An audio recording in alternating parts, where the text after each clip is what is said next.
Hidden in the Corners by Alyssa Tsang. This story has a content warning for violence and gore. The candlelit room smelled of old pine, musty books and dust, a comforting assault on her senses. Dim light and silence were an enjoyable change from the bustle of jealous and loud colleagues. Wrapped up in a silk dressing gown and a wool jacket, she glimpsed through the telescope, each planet and star glowing faintly through the glass.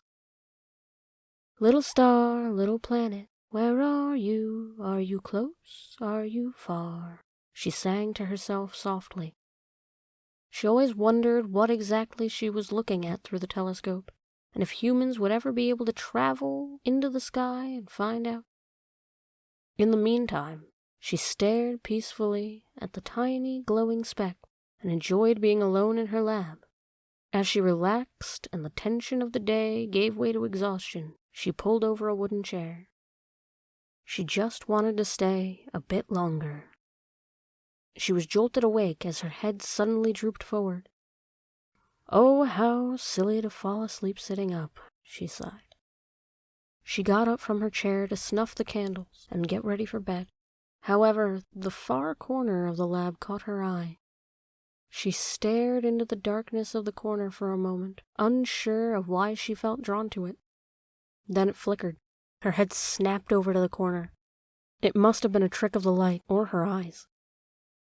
She stared into the darkness again, but nothing happened.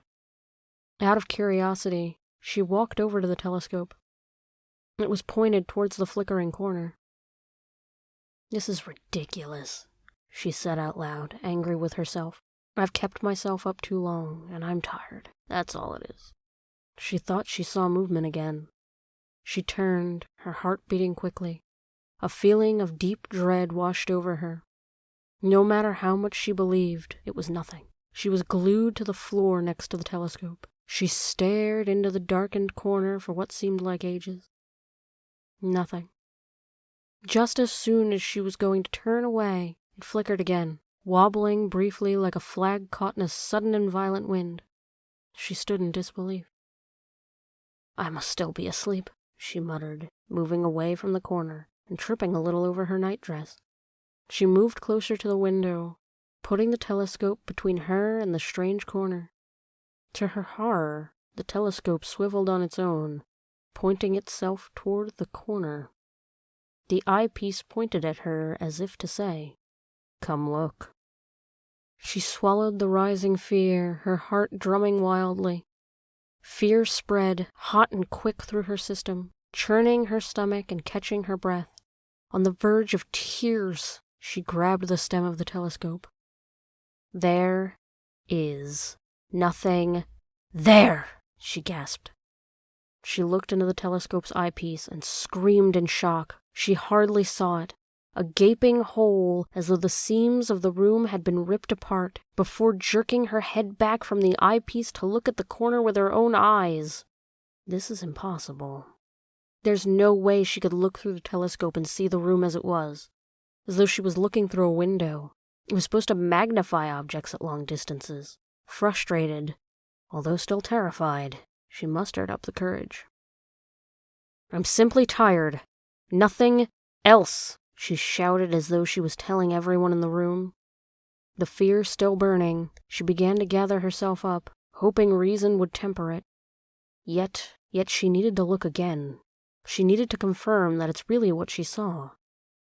She paused, looking at the corner, and then looking back at the telescope. She rushed over the telescope and looked in the eyepiece without hesitation. What she saw took her breath away, but she was determined to get a good look. She saw the rift again. It shimmered as though it could flicker out of existence at any moment. Beyond it showed a desolate landscape of black stone and shale stretching into infinity. It was devoid of all life at first. Not even trees or plants existed in the world beyond the corners. She stood fixated. After a few minutes, a large and hulking form loomed before the portal. She let out a small cry of fear. She looked away from the eyepiece and at the corner. It seemed unaffected. She looked back into the eyepiece. The looming figure was coming closer, and now she could see details of a terrifying face consisting of what seemed like 100 eyes, bloodshot and yellow. They blinked and stared in different directions. The form itself was a deep blackish green skin over a bipedal body that seemed to have bat-like wings. She couldn't help but think she had seen this entity before, somewhere in her past. As it came closer to the edge of the portal, her heart raced and panic flooded her. Abandoning all reason and logic, she sprinted past the corner and out of the lab door and down the hall. She kept running until she reached her room on the 3rd floor and slammed the door shut. Breathing heavily, she tried to fight the panic down. Go to sleep. This is a sign you are tired. In the morning, you can call your good friend Elias and tell him all about the silly things you imagined. He loves that nonsense. She laughed nervously to herself. She tossed herself into the bed, wrapping herself in the blankets like a cocoon. She shut her eyes and tried to calm her breathing.